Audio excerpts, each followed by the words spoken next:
Hey, welcome back to the channel. I got this 2013 F250. It's got that 6.2 motor, and this video is going to fall in line with symptom complaint of misfire and valve train noise. Even a pretty loud clatter could be confused with engine knock, but in this case, pretty loud. Happened all of a sudden. There was an initial report from the customer. It's a fleet vehicle and it's used by multiple drivers. It's a plow truck and it's been driven hard.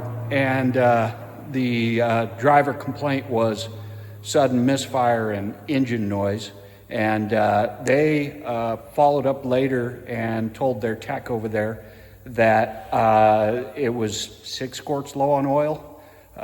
Which I don't think it was because it's massively overfilled, but I found some stuff. I wish I had filmed the noise before I got into things, but after pulling this apart and doing a little research, it wasn't the typical valve spring, which is a very common failure on these motors, broken valve spring, and actually in this case, it is not. One telltale sign when I went over and checked it at their facility was I could tell in the exhaust that it was some type of exhaust valve train issue. I could just tell by the way the exhaust was pulsing out the tailpipe. But in this case, I pulled the right hand valve cover, which we did have a P0302 misfire, and found this number 2 cylinder exhaust rocker had come apart. The roller tip on the rocker has failed. And this is what I fished out of the top of the motor so far. I'm gonna check and see what else I might find after I get this rocker assembly off. I'm going to pull the exhaust rocker arm assembly, and I'm really hoping we can just replace the exhaust rocker arm assembly and get down the road. The cam actually looks half decent from what I can tell. We'll get a closer look at that lobe when we get the rocker assembly off of it. And they do have an updated rocker assembly. These bearings are a common failure point, I guess, but we just don't see this like we see the failed valve spring. And failed valve springs can create clatter. It can also drop your valve into your motor and cause catastrophic failure, as some have reported, but typically the valve spring cracks and they catch it in time and replace the valve spring, and you can get back on the road.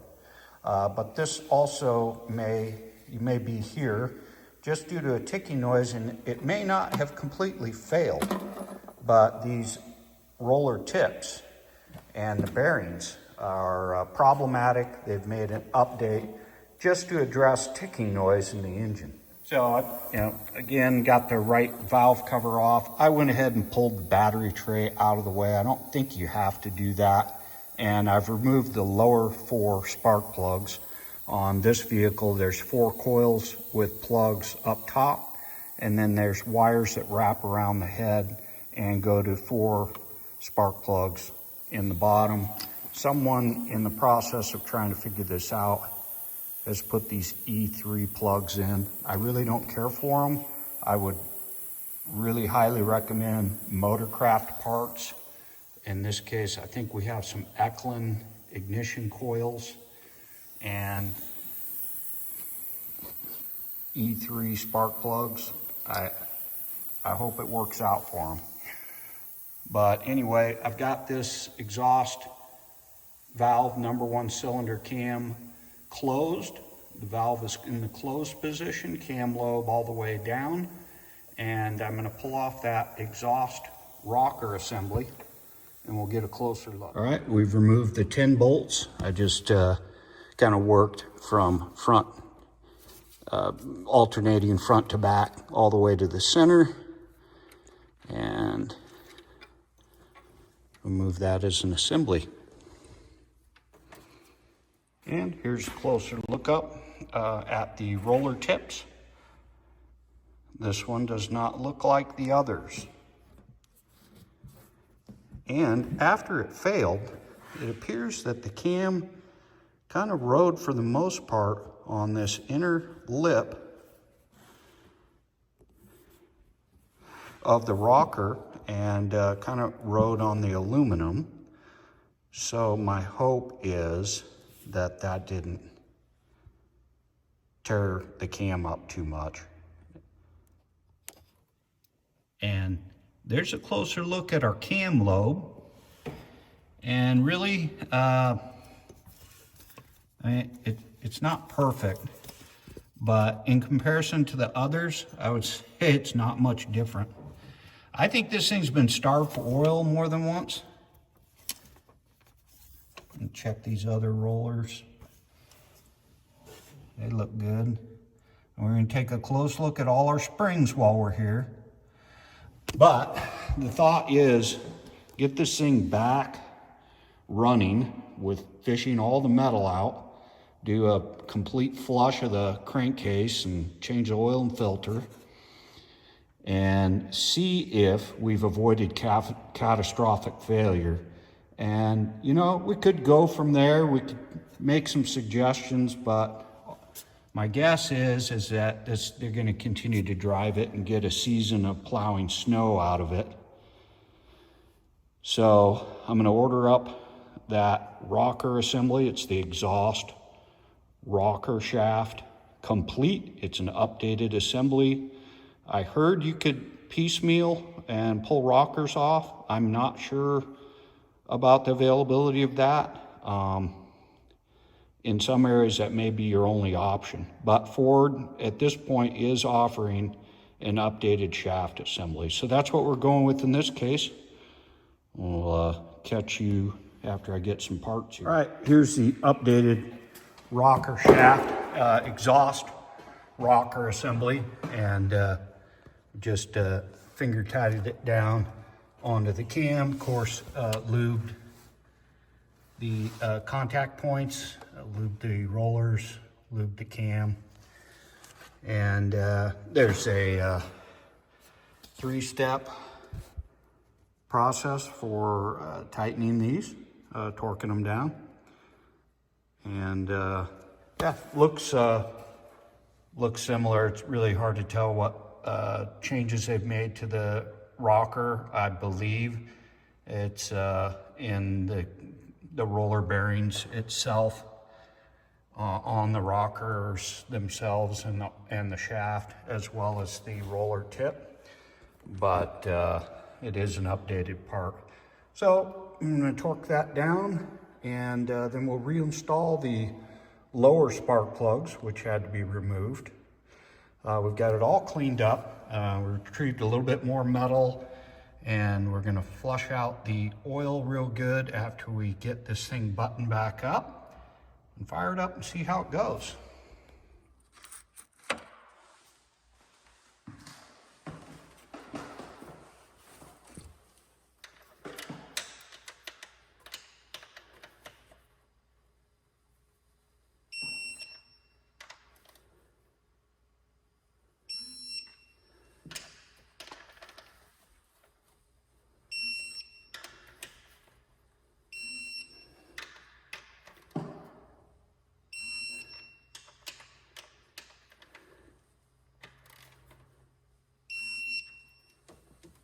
Before I forget, I replaced all of the valve cover hold down bolts. There's 10 of them, and at least like 4 of them were just completely rusted away, the lower ones. And it was a miracle we got those out without some type of special process of removal. But I replaced all the valve cover hold down bolts. They come with the grommets. And then of course the valve cover gasket set.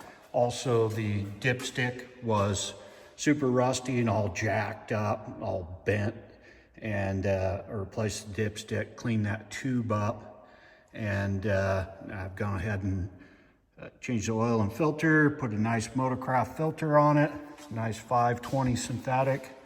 We're gonna reinstall their E3 spark plugs, I guess, and a couple more that they have that they didn't get to in the back, and then crank this thing up and see how it runs. Well, here we go. Successful repair. It's idling smooth and sounds really good.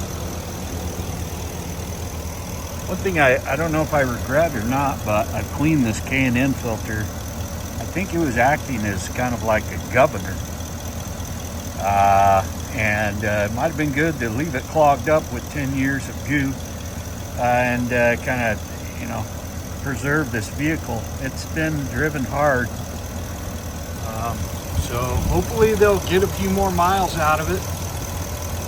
It's a powerhouse. This thing gets with it, but they're going to want to baby this thing. It's got a rough life.